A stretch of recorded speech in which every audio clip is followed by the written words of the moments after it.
ის რაც საქართველოში ამ ბავშვების მასობრივი მკვლელობით ხდება ნარკოტიკების მეშვეობით, ესე რუსული სპეცოპერაცია მეგობრებო, ყველამ კარგად გაითვალისწინოს და გაიგოს.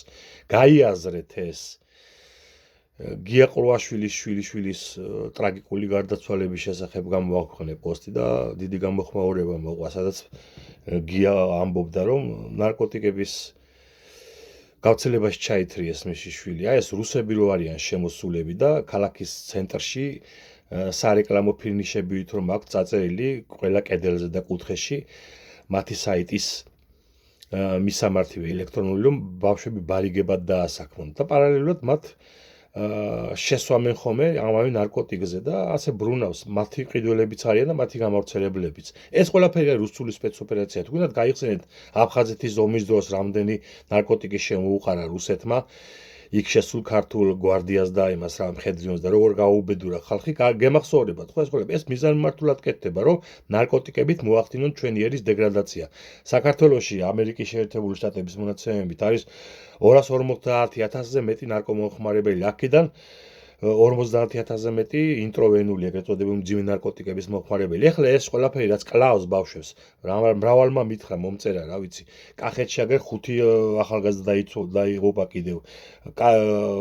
ადამიანები მწერენ რომ იმ დღეს როცა ეს თვითონ გია ამბობს ყრუაშვილი, იმ დღესაც 5 ადამიანი დაიღუპა სამავთყოფოში. სინთეტიური ნარკოტიკებია და მკვლელობისთვის ავრცელებენ ამას. ადამიანების ერის გადასაჯიშებლად და გადასაგვარებლად. რუსები და ამას ფარველობს ქოძბანდა. თუ არა დამისახელეთ ერთი გამოაშკარებული რუსული ქსელი საქართველოში, რომელიც აწყობილად ასე ყიდის და თან ბარიგობაში ასაქმებს ამ ჩვენ ახალგაზრდებს ამაში. დაასახელეთ ერთი შემთხვევა. რამდენიმე იმას ბარიგას დაიჭენ ფონიჭალეს. მე ისინი უკარატო ბრუნდებიან კაცო.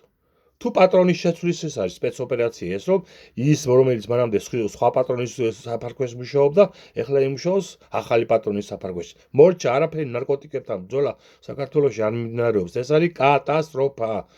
კატასტროფა არის. გენოციდს გვიწყობენ რუსები ამათი ხელით. გაავრცელეთ ეს ვიდეო და გამოიღვიძოს ეკლესიამაც, რატო აქამდე ხმას არიღებს ამაზე. მე უნდა ვთქვა, მაინდა-მაინც მე უნდა ვასწავლო ჭკუა ეკლესიას. ერს გვიგუპავენ. ჩვენ მომავალ თაობას ანადგურებენ. 100,000-ობით ადამიანი გააქციეს საზღვარგარეთ ქოცებმა და ვინც დარჩა იმას ნარკოტიკებში კლავენ.